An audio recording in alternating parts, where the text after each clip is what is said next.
ओम सर्वमंगल मांगल्ये शिवे सर्वार्थ साधिके शरण्ये त्र्यंबके गौरी नारायणी नमोस्तुते। सर्वा बाधा विनिर्मुक्तो धन धान्य सुतान्विता मनुष्यो मत प्रसादेन भविष्यति न संशयः। देखिए नमस्कार, स्वागत है आपका। और आज हम उपस्थित हैं आपके समक्ष सिंह राशि वालों के लिए कैसा रहेगा सितंबर का अंतिम भाग। ये समस्त प्रकार के ग्रहों के योगायोग क्या बन रहे हैं और कैसे रहेंगे आपके लिए, ये सारी बातें बताने के लिए। तो सिंह राशि वालों को विशेष तौर पर आप समझ लीजिए, सितंबर के अंतिम समय में कई ग्रहों के योग परिवर्तन की तरफ जा रहे हैं। ऐसे में सबसे इम्पॉर्टेंट भाव है आपकी राशि में मंगल। मंगल आपके भाग्य के स्वामी हैं, मंगल आपके सुख के भाव के स्वामी हैं, मंगल आपके इन दिनों धन भाव में चल रहे हैं। और ऐसे में जब मंगल अस्त हो जाएंगे तो इन सब भावों में कहीं ना कहीं कष्ट देने के योग बना सकते हैं। भाग्य का स्वामी अस्त होने जा रहा है सूर्य के साथ चलने के कारण से। तो आपको बहुत विशेष रूप से समझ लेना चाहिए कैसे कुछ योग आपके लिए बनने वाले हैं और कैसे आपकी कहीं सेविंग्स पे कोई सेंधा ना लग जाए, इस बात का ध्यान रखना है। सेविंग्स का ध्यान रखते हुए कार्य करने की ज़रूरत है। सिंह राशि वालों, आपकी राशि के अनुसार से कई ग्रहों के योग बन रहे हैं और साथ साथ ये जो आखिरी सितंबर का जो विशेष तौर पे समय है, ये बहुत महत्वपूर्ण है। कई अद्भुत योग लेके आया है। महालक्ष्मी के व्रत आरंभ हो जाएंगे, श्राद्ध आरंभ हो जाएंगे, अनंत चतुर्दशी आएगी। लेकिन कौन सा मुहूर्त इसमें ऐसा है कि उस समय एक छोटा सा कार्य कर लिया जाए? तो कहा जाता है ना, एक घड़ी आधी से पुनियाद तुलसी संगत साध की हरे कोट अपराध। तो कौन सा छोटा सा कर्म है उन शुद्ध सिद्ध तिथियों में कर लिया जाए, कब कर लिया जाए, कैसे कर लिया जाए, उसका विधान हम सब आपके इस कार्यक्रम के माध्यम से हम आपके समक्ष रखने वाले हैं। तो सिंह राशि वालों, सबसे पहले समझ लो कि 21 तारीख को ग्रहों का योग क्या कहता है। 21 तारीख को सितंबर सिलसिलेवार तरीके से समझ लीजिए सितंबर में कैसा अंतिम भाग में कैसा रहेगा। सबसे पहले 21 सितंबर पंचांग के अनुसार से षष्ठी तिथि, गुरुवार का अवसर, चंद्रमा वृश्चिक राशि में, सूर्य षष्ठी का योग, साथ साथ सर्वार्थ सिद्ध योग भी विद्यमान है जो सूर्य उदय के साथ आरंभ हो जाएगा और दोपहर को करीब 3:34 तक चलेगा। ग्रह योग आपके लिए विशेष तौर पर अनुकूल बना हुआ है, लेकिन थोड़े खर्चे बढ़ाने वाला है। अननेसेसरी खर्चे ना जिम्मे में पड़े। सुख की आकांक्षा में बहुत सारी चीज़ों को आप बेकार खर्चे ना कर दें, इस बात का ध्यान रखिएगा। चंद्रमा इस प्रकार का योग बना रहा है, वो थोड़ा सावधान रहते हुए कार्य करने की आपको ज़रूरत है। बेकार के खर्चों से बचने का प्रयास करें। बहुत ज़्यादा महत्वाकांक्षा आपको परेशानी डाल सकती है, इस बात का भी ध्यान रखते हुए कार्य करना चाहिए। थोड़ा सा अपने जीवन साथी को प्रसन्न रखते हुए कार्य करेंगे तो बहुत सुंदर रहेगा। आगे बात कर लेते हैं और ग्रहों का योग देख लेते हैं आपके लिए कैसा रहेगा। 22 तारीख को ग्रहों का योग क्या बता रहा है? उस दिन ग्रह योग बता रहा है कि सप्तमी तिथि है, शुक्रवार का अवसर है, धनु राशि में विशेष तौर पर चंद्रमा का पदार्पण होगा दोपहर के मध्याह्न के बाद। ये आपके लिए बहुत अनुकूल रहेगा। चंद्रमा के साथ गजकेसरी योग विद्यमान होगा, धन लाभ के योग बनाएगा, प्रबल सफलता के योग दे सकता है। आगे बढ़ने के अवसर आपको पूर्ण रूप से प्रयास करना चाहिए। केवल अपने अंदर श्रद्धा, विश्वास, भगवान का पूजन ये रखने का प्रयास। धर्म के साथ जितना रहेंगे, धर्मयुक्त कार्य जितना करेंगे, उतना ज़्यादा लाभ प्राप्ति के योग, धन आगमन के योग बन सकते हैं। इस दिन भद्रा विद्यमान रहेगी करीब दोपहर को 1:54 से। तो उसके बाद नया कार्य आरंभ न करें, इस बात का ध्यान रखें। संतान सप्तमी है, अपने संतान की उन्नति के लिए भगवती महादुर्गा के निमित्त उनके मंदिर में जाकर लाल पुष्प ने अर्पित करना, विशेष तौर पर आप समझें हलवे का और विशेष चनों का भोग लगाना, ये बड़ा कल्याणकारी उपाय है, इसको अवश्य करना चाहिए आपको। इस दिन से बड़ी सुंदर तिथि है। इस दिन से महालक्ष्मी के व्रत आरंभ हो रहे हैं और ये महालक्ष्मी के व्रत बड़े चमत्कारी हैं। भृगु जी के द्वारा बनाए गए यदि इन महालक्ष्मी के व्रतों में जो मंत्रों से यज्ञ करते हैं, पूजन करते हैं, 16 मंत्र हैं, वो श्री सूक्त के रूप में विद्यमान है। कहा जाता है कि उनके भगवती महालक्ष्मी की अद्भुत कृपा प्राप्त होती है। ये 16 दिवसीय जो अनुष्ठान है विशेष तौर पर बड़ा ही वैज्ञानिक है, परिष्कृत है, अनुष्ठानिक ढंग से किया जाना चाहिए। जो करते हैं वैज्ञानिक, ये अनुष्ठान जो है होता है वो विज्ञान के अनुसार चलता है, मंत्र विज्ञान के अनुसार चलता है। उसमें एक एक पद्धति बहुत सुंदर तरीके से बनाई जाती है। हम केवल श्रद्धा भाव को रखते हुए विधि को केवल लिपापोती करने का प्रयास कर लेते हैं, फिर वो अनुष्ठान नहीं होता। यदि अनुष्ठान को अनुष्ठान के ढंग से किया जाए तो भगवान जो महाराज भृगु के द्वारा बनाए गए 16 मंत्र हैं, यदि उनको सही रूप से इस दौरान उनका उपयोग किया जाए, ये 16 दिवस 16 मंत्रों के अनुष्ठान के लिए हैं, जो हमने करके देखा। जो घी से, कमलगट्टों के बीजों से, गूगल से और विशेष तौर पर बिल्व की समिधाओं का उपयोग करते हुए और बिल्व पेड़ के वृक्ष के नीचे बने हुए हवन कुंड के ऐसे शुभ योग बनाकर जो इसमें अनुष्ठान करते हैं और उनके जीवन में चमत्कारिक परिवर्तन ये मंत्र ला के योग बनाते हैं। तो हमने विशेष तौर पे आश्रम में व्यवस्था करी है कि बिल्व के पेड़ के नीचे अनुष्ठान के लिए स्पेशल वो बनाया गया है स्थान, यज्ञशाला, और भगवती महालक्ष्मी के निमित्त विशेष यज्ञ की व्यवस्था की गई है, विशेष सामग्री की व्यवस्था की गई है, 16 मंत्रों का उच्चारण करने के लिए योग्य ब्राह्मणों की व्यवस्था की गई है और उनके द्वारा ये 16 दिन का अनुष्ठान चलेगा।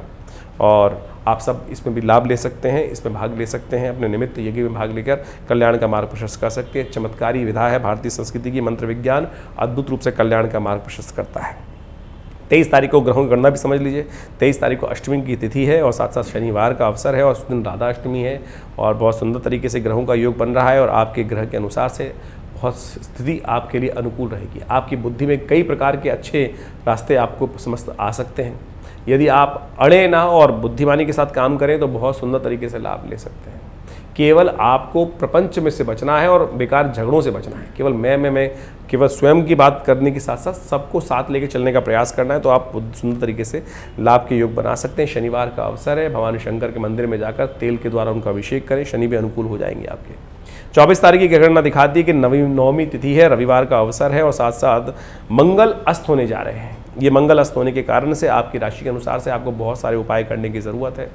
देखिए, विशेष तौर पर रविवार का अवसर पड़ रहा है और ऐसे में मंगल अस्त होने जा रहे हैं। मंगल आपके भाग्य के स्वामी हैं, मंगल आपके सुख के स्वामी हैं, तो ये आपके लिए थोड़ा सा भारी वाला समय है। नित्य प्रति हनुमान चालीसा का एक पाठ अवश्य करें।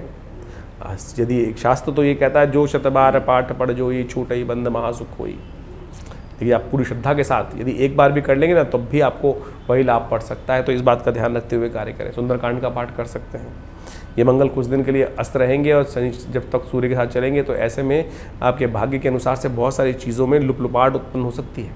जहाँ जहाँ लाभ मिलने की स्थिति है, उसको ठीक करने के लिए आपको अपने पुरुषार्थ को जगाने का प्रयास करना चाहिए। आपके पुरुषार्थ से ही भाग्य जागने का रास्ता बन सकता है। ऐसे में मंगल आपकी सेविंग पर भी परेशानी डालने की योग बना सकता है, तो बहुत बुद्धिमानी के साथ काम करें। ऐसे में अपने जीवन साथी को जितना प्रसन्न रखते हुए कार्य करेंगे, आपके लिए सबसे सुंदर बात यह है कि आपकी किस्मत का जो साथ है वो आपके जीवन साथी के हाथ में है। तो उनको प्रसन्न रखने का प्रयास कीजिए और साथ सुंदर तरीके से आप नेगेटिव मत सोचिएगा। मंगल कमज़ोर होने के कारण से बहुत सारे विचारों में नेगेटिव उत्पन्न हो सकता है, नेगेटिविटी उत्पन्न हो सकती है। पता नहीं होगा कि नहीं होगा, पता नहीं कोई कार्य करेगा नहीं करेगा, हिम्मत थोड़ी कम होगी। हिम्मत जगाइए। हिम्मत ये मर्दा मदद खुदा शास्त्र कहता है ना, तो इस बात की कहावत पुरानी कहावत है, तो इस बात को समझें। तो इस बात का ध्यान रखें, जो हिम्मत जगा के रखते हैं, विश्वास जगा के रखते हैं, परमात्मा स्वयं उनकी सहायता करने के लिए विद्यमान हो जाता है। तो इस बात का ध्यान रखते हुए कार्य करें। यही आपकी इस वक्त इस मंगल के अस्त में आगे बढ़ने की कला है, तो इसको बजा के रखें तो अच्छा रहेगा आपके लिए। सर्वार्थ सिद्ध योग विद्यमान रहेगा इस दिन। दोपहर को करीब करीब 1:14 से रहेगा, तो उसके बाद नया कार्य आरंभ करने के लिए शुभ मुहूर्त रहेगा। वहीं 25 तारीख की यदि हम बात करें तो उस दिन दशमी और एकादशी का योग है।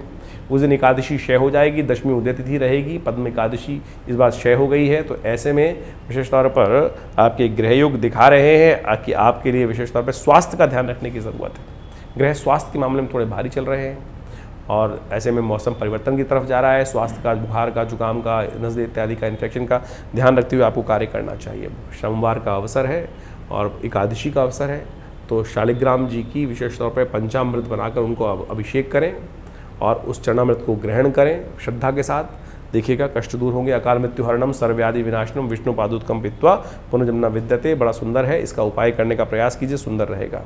26 तारीख को ग्रह गणना भी विशेष तौर पर दिखा रही है। द्वादशी तिथि मंगलवार का अवसर, कुंभ राशि में ग्रहों का परिवर्तन होने के योग बनेंगे। साथ साथ आपकी राशि विशेष तौर पर सिंह राशि में क्या कुछ होगा, चंद्रमा आपके सम्मुख आ जाएंगे रात्रि में। वामन जयंती का अवसर है। ऐसे में ग्रह गणना विशेष तौर पर दिखा रही है कि दिन का समय थोड़ा भारी रहेगा, शाम को राहत का योग बनता दिखाई दे रहा है। ऐसे में ब्राह्मणों का पूजन करना, ब्राह्मणों के निमित्त कुछ दान पुण्य करना, वस्त्रों का दान करना, वामन जयंती इसलिए बता रहे हैं, बड़ा शुभ रहेगा आपके लिए। 27 तारीख को त्रयोदशी का योग बन रहा है, बुधवार का अवसर, बुध प्रदोष का शुभ योग बन जाएगा और रवि योग सुबह से विद्यमान है। नया कार्य आरंभ करने के लिए सुबह 7:10 से लेकर शाम के करीब 6:58 तक का मुहूर्त रहेगा। तो इस समय में कोई नया कार्य आरंभ करना आपके लिए शुभ योग बन रहा है। केवल विशेष तौर पर बात नहीं, राहु काल को त्याग दें, जो दिन के मध्याह्न काल में आएगा, मध्य में आएगा, उसको त्याग दें, बस बाकी सब शुभ रहेगा आपके लिए। ग्रह योग आपके लिए दिखा रहा है विशेष तौर पर परिवर्तन का समय है। बहुत सारी चीज़ों का आपके मनो मस्तिष्क में बहुत सारे विचार नए आ सकते हैं और वो आपके लिए आगे बढ़ने में बहुत सहायक रहेंगे। तो इसलिए मन में आ रहे विचारों को तवज्जो देने का प्रयास करें, उनको ऐसे ही निष्क्रिय ना कर दें। विचार जो आता है वो कहीं ना कहीं पॉजिटिविटी के साथ केवल उसको ग्रहण करने की आवश्यकता है। इस वक्त पुरुषार्थ की ज़रूरत है, तो उसके लिए आप कुछ उपाय भी कर लेंगे तो बहुत सुंदर रहेगा। देखिए, त्रयोदशी तिथि है, बुधवार का अवसर है, प्रदोष बन गया है। ऐसे में अपने व्यावसायिक उन्नति प्राप्त करने के लिए शाम को भगवान शंकर का अभिषेक ओम नमः शिवाय का जप करते हुए सूर्यास्त होने के बाद से लेकर करीब करीब 48 मिनट का समय रहेगा, उसमें अवश्य करने का प्रयास कीजिए, वो आपके लिए सुंदर रहेगा। 28 तारीख को चतुर्दशी का योग है और साथ साथ उस दिन ग्रह का योग विशेष तौर पर जो दिखा रहा है अनंत चतुर्दशी का योग बन रहा है, साथ साथ सत्यव्रत भी उस दिन किया जाएगा। ग्रहों का योगायोग आपके लिए परिवर्तन की स्थिति उत्पन्न करेगा। यह आपके लिए बहुत विशेष तौर पे समझें, दिन आपके लिए अच्छा जाता दिखाई दे रहा है, लेकिन शाम को कहीं ना कहीं से कोई नाउम्मीदी आपको प्राप्त हो सकती है। तो ऐसे में उपाय करना परम आवश्यक है। सत्यनारायण का व्रत करना, चंद्रमा को भगवान का दर्शन करना, ये आपके लिए बहुत अनुकूल रहेगा। इस बात का ध्यान रखते हुए कार्य करें। चंद्रमा आने वाले 2 दिन के लिए थोड़ा निस्तेज हो जाएगा, आपके लिए किसी बंधन में फंसा सकता है, इस बात का ध्यान रखें। लेकिन यदि आप सत्यनारायण व्रत का पूजन करते हुए अपनी संकल्प का इस वक्त ध्यान करें तो भगवान आपके समस्त कष्टों को दूर करने का योग बना सकते हैं। 29 तारीख को पूर्णिमा का अवसर पड़ रहा है और पूर्णिमा से श्राद्ध भी आरंभ हो जाएंगे। ऐसे में ग्रहों का योगायोग आपकी राशि के अनुसार से दिखा रहा है। समय थोड़ा भारी है, बेकार के खर्चों को बचाने का आपको प्रयास करना चाहिए। कहीं ना किसी बंधन में आप ना फंसें। कोई ना कोई आपको थोड़ा सा ऐसा रहेगा, मन थोड़ा जकड़ा जकड़ा महसूस करेगा। हर चीज़ों में ऐसा लगेगा कि चीज़ें आपके अनुकूल नहीं हो रही हैं और उसमें थोड़ा सा आप छटपटाहट महसूस कर सकते हैं। कोई नहीं, सब दिन एक समान नहीं होते, समय बदलेगा, परिवर्तन के योग बनेंगे।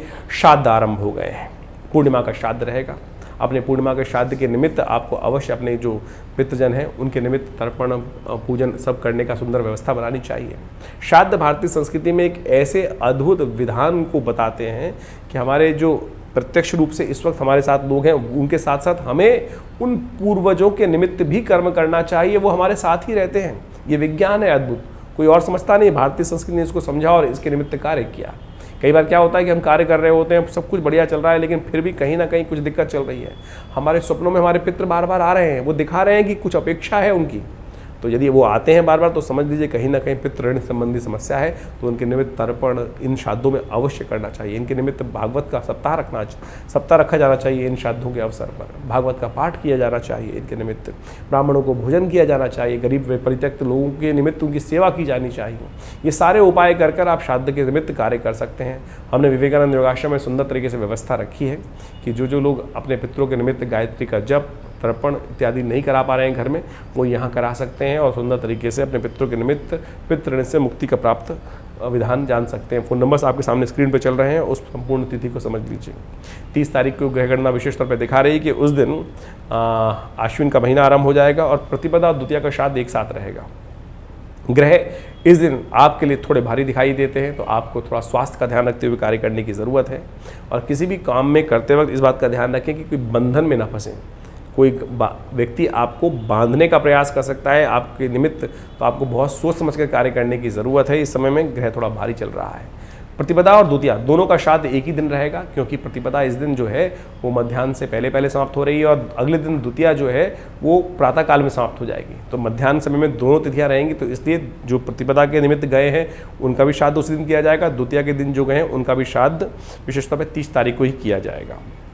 हमने विवेकानंद योगाश्रम में इन दिनों विशेष तौर पे कई कार्यक्रम रखे हैं, आप उसमें भाग ले सकते हैं। एक तो महालक्ष्मी यज्ञ चल रहा है जो 22 तारीख से आरंभ होगा और उसमें भी विशेष तौर पर पूरे विधान के अनुसार से विद्वान ब्राह्मणों के द्वारा नित्यपति दुर्गा जी के विशेष तौर पर महालक्ष्मी के सिद्ध मंत्रों का उपयोग किया जाएगा।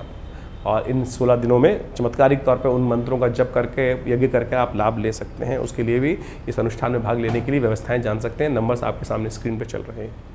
साथ साथ श्राद्धों के निमित्त भी हम व्यवस्था बता देते हैं। जो लोग श्राद्धों में अपने पितरों के निमित्त श्राद्ध, गायत्री यज्ञ और विशेष तौर पर उनकी तृप्ति के निमित्त तर्पण इत्यादि का कार्य करवाना चाहते हैं, उसके लिए फ़ोन नंबर स्क्रीन पर है, आप व्यवस्थाएं जान सकते हैं। हमारा आश्रम दिल्ली में विवेकानंद योगाश्रम है। दिल्ली में बहुत बड़ा संस्थान है, पिछले करीब 70 सालों से कार्य कर रहा है। 1960 के दशक से ये आश्रम बना हुआ है। हमारे पिता आचार्य श्री केशव देव जी महाराज के सानिध्य में ये आश्रम स्टैब्लिश हुआ और यहाँ बहुत सारे समाज की सेवा के कार्य किए जाते हैं, बहुत सारे सेवा भाव रखे जाते हैं। बहुत बड़ी गौशाला है आश्रम के अंतर्गत, बहुत भंडारे चलते हैं। रविवार को बहुत विशाल भंडारा होता है, मंगलवार के दिन सुंदरकांड का सुंदर पाठ होता है। नित्यपति हर रोज़ करीब 8 घंटे यज्ञ रहता है आश्रम पर। आप भी हर रविवार को उस यज्ञ में भाग ले सकते हैं। इसके अलावा माँ भगवती की दिव्य प्रतिमा है जो 1947 में मुल्तान से हमारे आश्रम पे पधारी, वो प्रतिष्ठित हैं। बहुत चमत्कारी 400 साल पुरानी प्रतिमा है, भगवती की चमत्कारी प्रतिमा है और उनका दर्शन कर लेने मात्र से समस्त कष्ट दूर होते हैं। और दिल्ली में ये विवेकानंद हॉस्पिटल योग आश्रम 100 बेड का योग प्राकृतिक चिकित्सा का हॉस्पिटल है जो कार्य क्षेत्र में है। भारत सरकार के साथ मिलकर कार्य करते हैं हम लोग, और बहुत सारे शोध कार्य करीब करीब 100 पुस्तक के आश्रम की तरफ से प्रकाशित हैं जो भारतीय पराविद्याओं पर है। तो ये बहुत सारे कार्य हैं, हम समय समय पर करते रहते हैं। आप भी विवेकानंद योग आश्रम से जुड़े, समस्त जानकारी के लिए नीचे फ़ोन नंबर दिए हुए हैं, उनसे संपर्क साध सकते हैं। धन्यवाद, नमस्कार।